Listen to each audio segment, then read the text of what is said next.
Please বড় কোনো লজ্জা নেই, বুঝছো? সেটা তার ডিভোর্স আমার একটা বাচ্চা আছে, আমি ডিভোর্স দিব না, আমার সাথে থাকতে হবে, ওরা আমার সাথে থাকতে হবে, আমি জীবন ডিভোর্স দিব না, জীবন ছাড়বো না, আমার সাথে কিন্তু এগুলো করতে পারবে না। এটা আজকে ধরা খাইছে, ভাই কই জানি না, আমার সাথে ঝগড়া করতে পারছি, তারপর কইছে আমি জানি না। কিন্তু তুমি দেখো এই এত পরিশ্রম করি আমি প্রতিদিন 2 বছর বউ শহরে আমি খাইছি। হ্যাঁ, এই আয়েশার মারে আমি বসে বসে 2 বছর খাইছি, ওর ফ্যামিলিকে চালাইছি, আমাদের ফ্যামিলিকে চালাইছি, আমি আমার নিজের পরিশ্রমে এখন আমি পরিশ্রম করতেছি, তারপর তাদের তলে এত ভালোবাসা এত কথা, তাহলে আবার তার বসে যদি তার প্রতিদিন কথাই হয় তাহলে মিলে যাবে, না পারছে তাহলে দুজন মিলে সিম্পেথি খেলা কি এভাবে আমি মিস করতেছি, আবার টানা করে ভিডিও দেয়, সেই ভিডিও জামাই ইনবক্সে দেয়, এগুলো কি ভাই?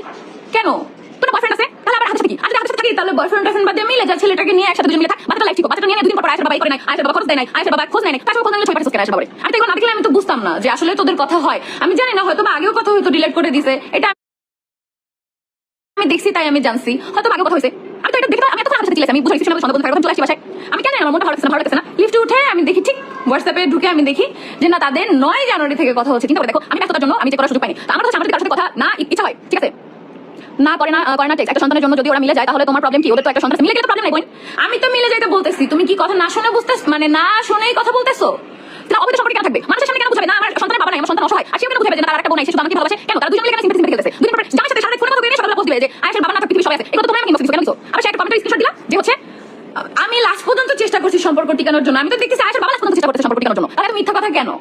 কিসের জন্য এত মিথ্যা কথা? তোদের মিলতে ইচ্ছা করবে তুই মিল যা, কিন্তু তোর গোপনে কেন কথা বলবি? কেন গোপনে কথা বলবি এখন? তারপর কথা বলি ঠিক আছে, তারপর আবার জানে পোস্ট দিবি কেন সিম্পেথি নেওয়ার জন্য যে আয়েশার বাবা না, আয়েশার ছবি দিছো, এটা কোন নাম্বার ছবি দিছো, এটা কি এই যে ছবি দিছো সেটা কারে ছবি দিছোস? এন্ড বল এই নাম্বারটা তোর না, তারপর আমি নাম্বার সহ পাবলিক করে দিই, লাস্টে 44, হ্যাঁ 06 লাস্টে 44, এটা তোর না নাম্বার?